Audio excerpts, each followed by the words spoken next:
The images we've seen this week of unrest in cities like Minneapolis resemble demonstrations that took place during the Obama administration, when protesters took to the streets demanding law enforcement officers face justice for their treatment of Black Americans. Joe Biden served as Barack Obama's vice president. He's currently the presumptive Democratic presidential nominee, and he joins us now from his home in Wilmington, Delaware. Vice President Biden, thank you very much for talking with us. Now that this police officer has been arrested, thank you. He's been arrested. He's been charged with murder, third-degree murder, and with manslaughter. What happens now? Well, what happens now is we find out what happens to the other police officers and whether or not the Justice Department decides to do a civil rights investigation as well. But what happens is we have to, I think, Judy, this is one of those moments, at least I hope it is, that is so vivid, so crass, so cruel, that so many people have seen, that it awakens them in a way to say, enough is enough. Our children saw this. Think of the millions of children who were sitting by the television watching that cop smash the head of George against the curb and hold his knee there for 9 minutes. So I hope it awakens a sense of outrage on the part of the American people to hold police departments and all others accountable for their behaviors. And yet, as we know, Vice President Biden, these incidents are not new. During the time you were in office, President Obama was in office. We saw Trayvon Martin. We saw a number of incidents with Black men in an encounter with police or with others. And I think Americans come away saying, we thought things were going to change. President Obama certainly spoke often and with passion, as you did. But here we are, it's 2020, it's still happening. What are people to believe now? Well, terrible things still happen. But the frequency with which they happen, and an entire generation that's coming along, the young millennials all the way down through Generation Z, they're the least prejudiced, the least judgmental, the people who are most open to change. And I just think that what's happened is that coupled with the pandemic and watching how the institutional impediments that exist both in racism and the way in which we deal with healthcare and a whole range of things, I think the American public's ready for us to do more. I think you're going to see a lot more pressure on police departments in terms of training. I think you're going to see many more people held accountable. Look how rapidly the police department acted here, and the chief and the mayor, and firing all three of them, and now a murder charge being brought. So I think that we have to change, and it's going to take time.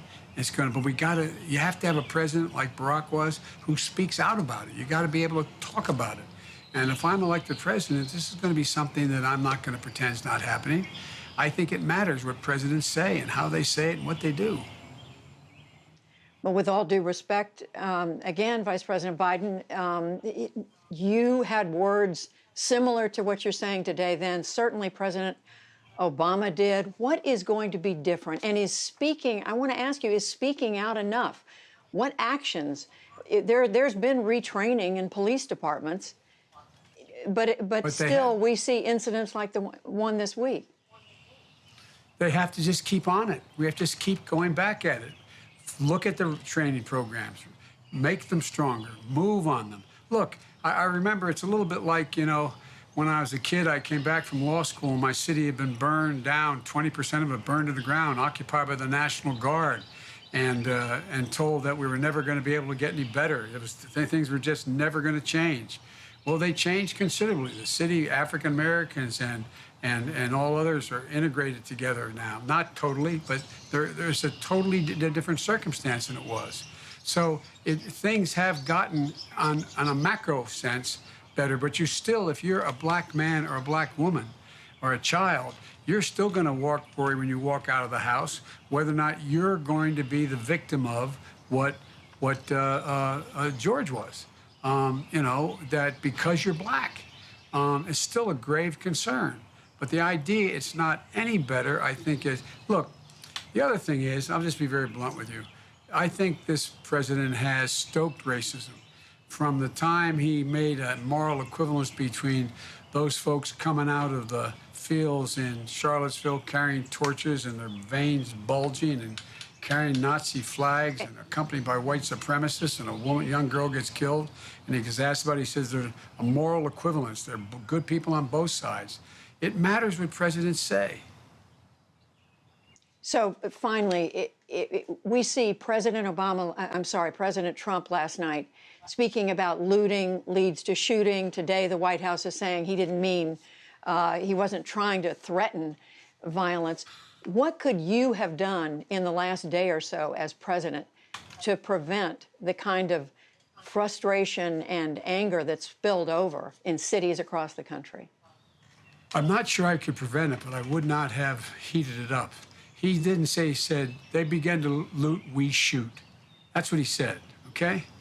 And that's not a phrase that any president that I think would make sense for a president to make, number one. Number two, I would have been on the air. I'm not saying it would have stopped it, but what I am saying is I would have spoken to it immediately. Immediately. I did speak to it. I'm not president, but I did speak to it. We've got to make it clear that you're going to get to the bottom of this, that justice will be done. We're going to follow this through the end, that the Civil Rights Department and the Justice Department are going to intervene and determine what action can and should be taken if it's not taken by the state. And look, the difference between this and what happened in Missouri when we were there is the police chief immediately and the mayor immediately fired the 3 police officers, then brought charges. So, you know, bad things are going to happen, and it's really frightening. You know, there's no time for incendiary tweets. There's no time to encourage violence. This is a national crisis, and we need real leadership. We need leadership to bring everyone to the table so we can root out these systematic racist activities that go on. And I'm not saying I guarantee you get it done, but you have to speak to it. You have to constantly be on it. You can't let up on it. Vice President Joe Biden, we thank you very much. Thank you, Judy.